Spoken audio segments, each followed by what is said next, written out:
Bollywood silver screen presenting the lost city of Atlantis. इस कहानी की शुरुआत में दिखाया जाता है कि समंदर में एक बहुत बड़ा एक्सप्लोजन होता है जिससे सुनामी आती है और अब ये सुनामी एटलांटिस शहर की तरफ बढ़ रही है। वहाँ की जो रानी होती है अपनी बेटी कीड़ा को कहती है कि तुम एक सुरक्षित जगह पर चली जाओ और इसके बाद उसके ऊपर एक क्रिस्टल को दिखाया जाता है जो हवा में तैर रहा होता है और वो क्रिस्टल रानी को एक रोशनी के थ्रू अपने अंदर खींच लेता है, जिसके बाद पूरे शहर में एक सुरक्षा कवच बन जाता है। अब सुनामी एटलांटिस शहर में पहुंच चुकी है और वो पूरे के पूरे शहर को पानी के नीचे हमेशा के लिए दबा देती है। इस घटना के 8000 साल बाद हमें एक आदमी को दिखाया जाता है जिसका नाम माइलो है। माइलो कई लैंग्वेजेस जानता है और इसे एटलांटिस शहर में बहुत ज्यादा दिलचस्पी है। इसने एटलांटिस शहर के ऊपर बहुत अध्ययन किया होता है और किसी भी कीमत पर ये उस शहर को ढूंढना चाहता है। ये सबको बताता है कि एटलांटिस शहर वैसे तो बहुत ज्यादा एडवांस था, वहाँ की टेक्नोलॉजी आज की टेक्नोलॉजी से भी बहुत ज्यादा एडवांस थी, लेकिन उनके पास एक ऐसा पावर सोर्स था अगर जो हमें इंसानों को मिल जाए तो इंसानों की बहुत सारी प्रॉब्लम्स दूर हो सकती है। वो बताता है कि शेफर्ड नाम के एक आदमी ने एक जर्नल लिखा था जिसमें एटलांटिस शहर तक पहुंचने का रास्ता है। अगर वो जर्नल मुझे मिल जाए तो मैं उस शहर तक पहुंच सकता हूं, लेकिन अब इसे अपना सफर तय करने के लिए फंडिंग की जरूरत है। और जब ये म्यूजियम के बोर्ड के पास जाता है तो वो इसे देखकर भाग जाते हैं क्योंकि कोई भी माइलो पर विश्वास नहीं करता। माइलो जब घर जाता है तो वहां पर एक लेडी होती है जो कहती है कि मेरे बॉस तुमसे मिलना चाहते हैं। और जब माइलो उसके बॉस के घर जाता है तो वो देखता है कि वहां पर उसके दादाजी की फोटो उसी बॉस के साथ लगी होती है। इस बॉस का नाम होता है प्रिस्टन बी। दरअसल ये माइलो के दादाजी का दोस्त था। माइलो के दादाजी भी उसी की तरह एक एक्सप्लोरर थे और अब प्रिस्टन भी माइलो को एक जर्नल देता है जो उसी के दादा का था और ये शेफर्ड का जर्नल होता है, वही जर्नल जिसके थ्रू ये एटलांटिस सिटी को ढूंढ सकता है। प्रिस्टन भी माइलो से कहता है कि मैं चाहता हूं कि तुम इस प्रोजेक्ट पे काम करो, इस प्रोजेक्ट को फंडिंग मैं करूंगा। इसके बाद वो एक पूरी टीम को भी दिखाता है और कहता है कि ये लोग पहले भी तुम्हारे दादाजी के साथ काम कर चुके हैं और अब मैं चाहता हूं कि तुम सब मिलकर एक बार फिर से एटलांटिस सिटी को ढूंढो। माइलो को वो एक सबमरीन भी दिखाता है और इसके बाद माइलो पूरी टीम के साथ सबमरीन से एटलांटिस सिटी की ओर बढ़ चलता है और जब ये रास्ते में होते हैं तभी ये पानी के तल पर देखते हैं जहां पर बहुत सारे शिप्स डूबे हुए होते हैं, जिसे देखकर पूरी की पूरी टीम डर जाती है। और तभी एक सी मॉन्स्टर इनकी सबमरीन पर हमला करता है, लेकिन ये कोई असली का सी मॉन्स्टर नहीं होता। माइलो देखता है कि ये एक रोबोटिक सी मॉन्स्टर है। ये उस पर हमला भी करते हैं लेकिन वो बहुत ताकतवर होता है, इसीलिए वो इनकी सबमरीन को तबाह कर देता है, साथ ही कई लोगों को मार भी देता है। लेकिन माइलो कुछ लोगों के साथ एक छोटी सबमरीन जो उसी के अंदर होती है उससे वहां से निकलने में कामयाब हो जाता है और अब वो एटलांटिस शहर के गेट के बाहर पहुंच चुका है। ये वही शहर है जो आज से 8000 साल पहले सुनामी की वजह से समंदर में दफन हो गया था, लेकिन इस गेट के अंदर जाने के लिए इन्हें रास्ता ढूंढना होगा। इसीलिए पूरी की पूरी टीम अब आगे बढ़ना शुरू कर देती है और जब ये आगे जाते हैं तो देखते हैं कि वहां पर एक लालटेन होती है जिसे देखकर ये सब के सब हैरान हो जाते हैं क्योंकि समंदर की सतह से हजारों मीटर नीचे इस तरह की रोशनी होना अपने आप में अद्भुत है। यहाँ पर हमें कुछ साए भी दिखाए जाते हैं जो लगातार इनका पीछा कर रहे होते हैं और रात को ये सब के सब सो जाते हैं। तभी माइलो अपने टेंट से बाहर निकलता है, उसके पास एक टॉर्च होती है और जब वो उस टॉर्च को लालटेन की तरफ चमकाता है तो एक उड़ने वाली चीज जो कि जुगनू की तरह होती है उसकी तरफ आती है और जब भी वो किसी चीज को टच करती है तो वहां पर आग लग जाती है और अब उस जलती हुई लालटेन से सारे के सारे कीड़े इनकी तरफ आना शुरू कर देते हैं जो इनके पूरे कैंप में आग लगा देते हैं। सब के सब उठ जाते हैं, जिसके बाद गाड़ियों से ये एक ब्रिज को क्रॉस करते हैं और तभी वो ब्रिज ब्लास्ट हो जाता है। अब ये दूसरी तरफ फंस चुके हैं। माइलो यहाँ पर घायल हो गया होता है और तभी उसके पास एक लड़की आती है। ये लड़की प्रिंसेस कीड़ा होती है जिसे आज से 8000 साल पहले क्वीन ने सुरक्षित जगह पर जाने के लिए कहा था, यानी कि पिछले 8000 सालों से जिंदा है। उसके गले में एक क्रिस्टल का लॉकेट होता है जिससे वो माइलो के घाव को ठीक कर देती है। अब माइलो के साथी भी ये देख लेते हैं, वो उसकी तरफ आने लगते हैं, लेकिन तभी कीड़ा अपने आदमियों के साथ यहाँ से भाग जाती है। माइलो भी उनका पीछा करता है और एक चट्टान के किनारे पर पहुंच जाता है और तभी प्रिंसेस कीड़ा और उसके सभी लोग इन्हें घेर लेते हैं। हालांकि एटलांटिस वासियों की भाषा बिल्कुल अलग होती है, लेकिन माइलो को कई भाषाएं आती है, इसीलिए वो कीड़ा से बात करता है। कीड़ा इन सबको कहती है कि तुम भी हमारे साथ एटलांटिस शहर के अंदर आओ और ये इन्हें अपने पिता के पास यानी कि यहाँ के किंग के पास ले जाती है। किंग इन्हें देखकर बिल्कुल भी खुश नहीं होता और इन सबको यहाँ से जाने के लिए कहता है, लेकिन इनके साथ जो कमांडर होता है वो किंग से कहता है कि हम यहाँ पर एक रात रुकना चाहते हैं। किंग उसे एक रात रुकने की इजाजत दे देता है, जिसके बाद माइलो कीड़ा से मिलने के लिए जाता है। कीड़ा भी उससे बात करके बहुत खुश होती है। माइलो उसे वो जर्नल दिखाता है जिसमें इस शहर के बारे में बहुत सारी इंफॉर्मेशन होती है। माइलो बताता है कि मैं तुम्हारी लैंग्वेज न सिर्फ बोल सकता हूँ बल्कि पढ़ भी सकता हूँ। इसके बाद कीड़ा उसे एक पुराने शिप के पास ले जाती है जो कि अब पूरी तरह से डेड होता है। माइलो से कहता है कि तुम्हारे गले में जो पत्थर यानी कि जो क्रिस्टल है उससे हम इसे ऑन कर सकते हैं। जब शिप को उस क्रिस्टल के संपर्क में लाया जाता है तो सच में वो ऑन हो जाता है। इसके बाद माइलो को कीड़ा पूरा शहर घुमाती है, साथ ही उसे ये भी बताती है कि हमारे शहर की एनर्जी धीरे धीरे खत्म हो रही है और बहुत जल्दी एटलांटिस शहर पूरी तरह से खत्म हो जाएगा। इसके बाद कीड़ा माइलो को पानी के अंदर एक सीक्रेट जगह पर ले जाती है जहां पर हजारों साल पुरानी पेंटिंग्स होती है और उन सभी चित्रकारी को देखकर माइलो समझ जाता है कि यहाँ के लोगों के गले में जो क्रिस्टल है उसी क्रिस्टल से यहाँ के लोगों को लंबा जीवन मिलता है, साथ ही इस पूरे शहर को एनर्जी मिलती है। लेकिन यहाँ पर एक बहुत बड़ा क्रिस्टल भी होना चाहिए। जो बड़ा क्रिस्टल इन सभी छोटे क्रिस्टल्स को पावर देता है। कीड़ा उसे पूछती है कि वो बड़ा क्रिस्टल कहाँ पर है। माइलो से बताता है कि किताब में यानी कि जर्नल में वो पेज फटा हुआ था जिससे हमें उस बड़े क्रिस्टल की लोकेशन का पता चल सकता था।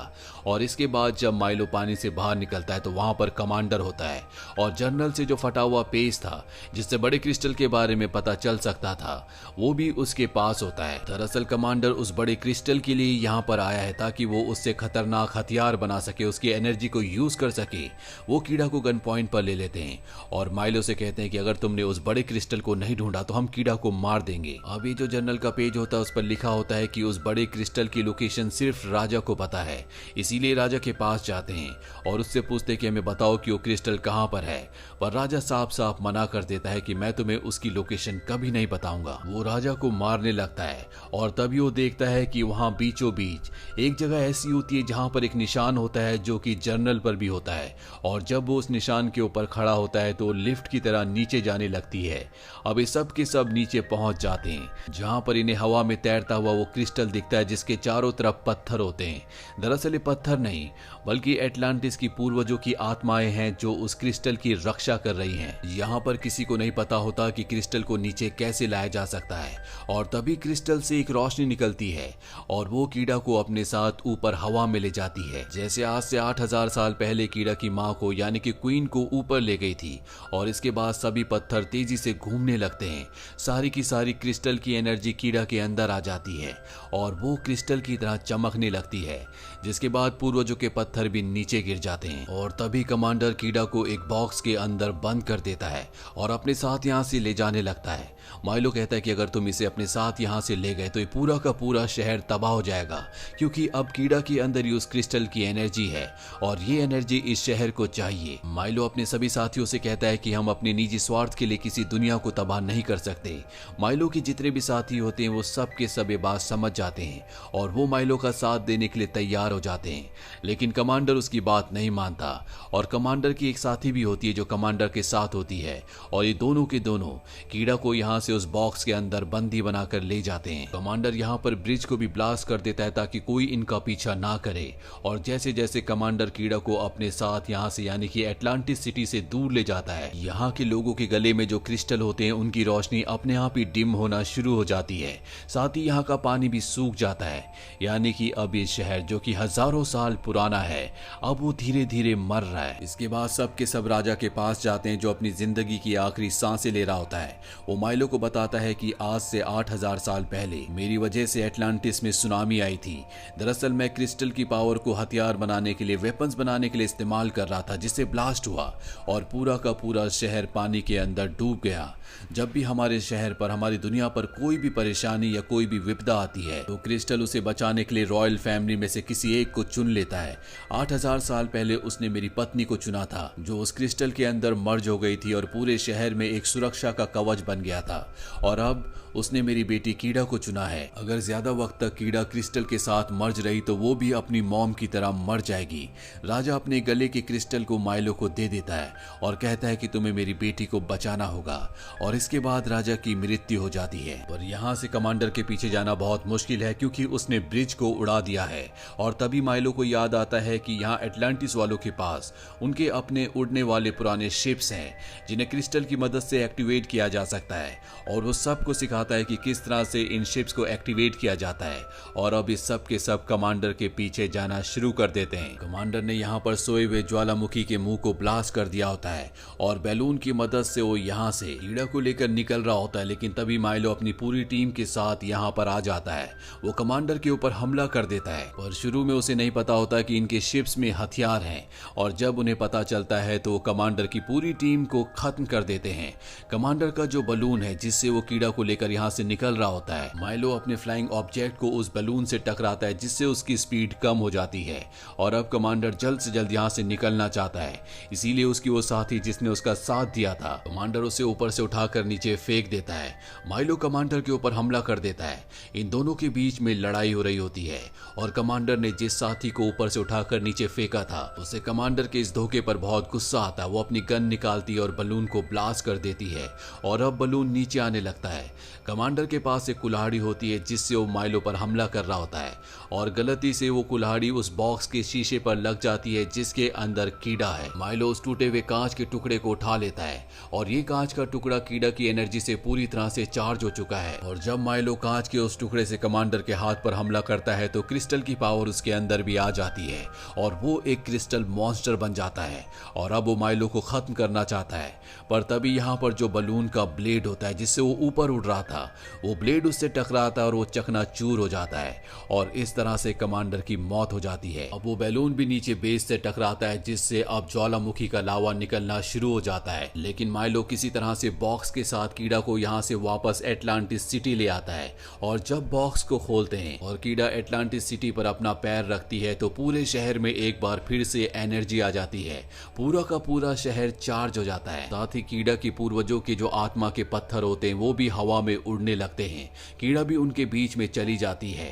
यहाँ पर शहर के जो पुराने गार्ड्स होते हैं जो एनर्जी ना मिलने की वजह से डेड हो गए थे वो एक बार फिर से एक्टिव हो जाते हैं जो पूरे एटलांटिस शहर में एक सुरक्षा कवच बना देते हैं और जब लावा शहर से टकराता है तो कवच की वजह से वो अंदर नहीं आ पाता। अब एटलांटिस में पहले की तरह सब कुछ ठीक हो चुका है। क्रिस्टल भी कीड़ा को वापस कर देता है उसके असली इंसानी रूप में। माइलो भाग कर जाता है और कीड़ा को पकड़ लेता है।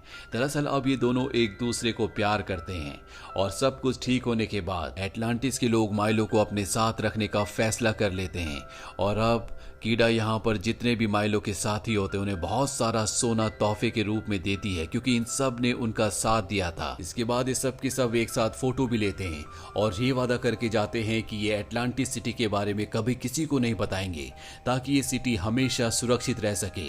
अब ये सब के सब वापस प्रिस्टन बी के पास पहुंच जाते हैं और बताते हैं कि वहां पर कोई भी नहीं बचा, सिर्फ हम ही लोग बचे थे और एक खजाना लेकर वापस आ गए। पर माइलो ने प्रिस्टन बी के लिए वो जर्नल भी वापस भेजा होता है और जब वो उस जर्नल को खोलता है तो उसके अंदर माइलो ने उनके लिए एक क्रिस्टल भी भेजा था जिसे देखकर उन्हें पूरा का पूरा सच समझ में आ जाता है कि एटलांटिस सिटी आज भी जिंदा है और माइलो वहीं पर उन्हीं लोगों के साथ रुक गया।